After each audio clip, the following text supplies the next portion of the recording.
So hello guys, welcome back to our channel. তো আজকে আমি তৈরি করবো আবার সেম একই দৃশ্য। তবে গাইস এটা একটু আলাদা হবে, কারণ এবার আমি নিজের সম্পর্কে একটুখানি বক্তৃতা দিব।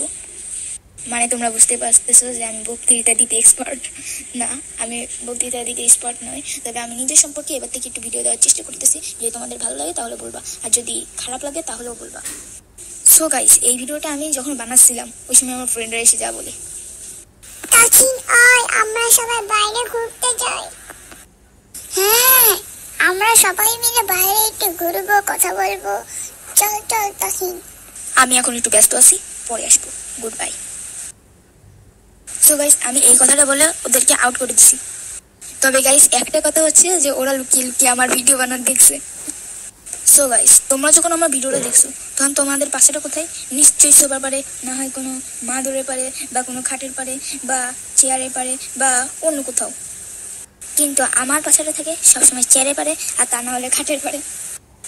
আইদার এখানে বসে থাকে আর নাহলে এখানে শুয়ে থাকে। সো গাইস, তোমরা হয়তো বলবা যে আমার মেইন ক্যারেক্টার এটা দিয়ে আমি কথা বলছি কেন, অন্য কোনো ক্যারেক্টার দিয়েও তো কথা বলতে পারতাম, অথবা অনেকগুলো ক্যারেক্টার নিয়েও কথা বলতে পারতাম। তবে আমার এই ক্যারেক্টারটা ভালো লাগে বলে আমি এই ক্যারেক্টার দিয়ে কথা বলি।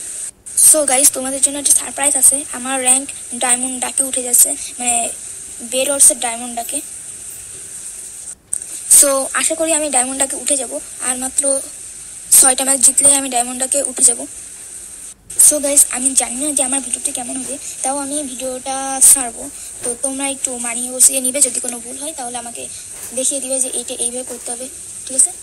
সো গাইস, আমি প্রায় প্রতিদিনই এরকম ভিডিও দিই। তো তোমরা যদি বলো তাহলে আমি অনেকদিন পর পরে দিব, অথবা দেবই না এই ধরনের ভিডিও। তো তোমাদেরকে বলতে হবে যে আমি এই ধরনের ভিডিওগুলো দিব, না হলে তো হবে না। আর বলতে হবে যে আমি কোন কোন গেম খেলবো, কারণ অনেক ধরনের গেম আছে যা আমি খেলি, কিন্তু তোমাদের জন্য আমি খেলতে পারি না, কারণ তোমরা যারা যারা অপছন্দ করবে তাদের জন্য আরেক রকম। তো ওদের কারণে আমার যা ডিস্টার্ব হচ্ছে, তো ওরা কিন্তু মাত্র দুজন না, অনেকজনই। তো মাত্র আমি দুজন ক্যারেক্টারকেই আনছি, কারণ আর ক্যারেক্টার পাইনি আমি। সো ওদের কারণে আমি একটু ভিডিও বানাতে পারতেছি না। সো গাইস, আজকে একটা স্পেশাল বিষয় নিয়ে তোমাদের সাথে আমি কথা বলতেছি। সো গাইস, তোমরা যখন কোনো পার্টিতে বা কোনো অনুষ্ঠানে যাও এবং তোমরা যার কাছ থেকে দাওয়াত পাইছো তাকে বাদ দিয়ে আর কাউকে চিনো না, তখন তোমরা কি করবা? এমনকি তোমাদের সামনে এমন একটা পরিস্থিতি যে তোমাদের কথা না বললে তোমাদের হবে না কারোর সাথে। তো এখন তোমরা কি করবা? যে যার কাছ থেকে তোমরা যে পাইছো, মানে অনুষ্ঠানের আমন্ত্রণ পাইছো, তার কাছে যাও, যে বলো যে কারোর সাথে আলাপ করিয়ে দিতে। তবে যখন তোমরা আলাপ করবা, এমনটা কিন্তু একদমই করা যাবে না।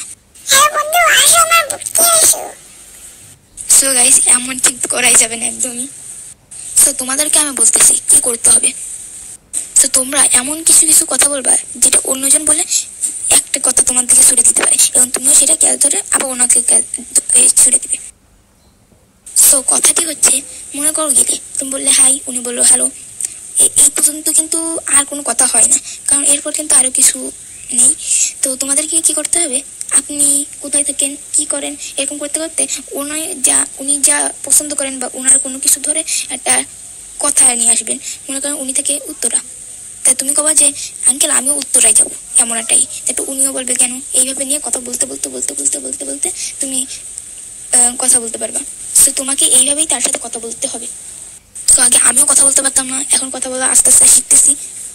এবং তোমাদের কথা বলার জন্য কথা বলার বই খুঁজতে হবে এবং তা পড়তে হবে। এমনকি বিভিন্ন ইউটিউব থেকে বিভিন্ন সার্চ দিয়েও তোমরা করতে পারো। আমার ফেভারিট গেমার অন্তিক মাহমুদ, সেও কিন্তু এইসব বিষয়ে অনেকগুলো ভিডিও বানিয়েছে এবং কার্টুনের মাধ্যমে সে এইভাবে বিভিন্ন জিনিস এক্সপ্লেন করে। তো তোমরা ওনার কাছ থেকে এটা নিতে পারো। সো গাইস, আজকের ভিডিও এই পর্যন্তই, গুড বাই, টাটা। হ্যাঁ গাইস, এই পর্যন্তই থাক তাহলে আজকে। গাইস, এদেরকে নিয়ে আর কি করবো। সো তোমরা প্লিজ লাইক করে দিও।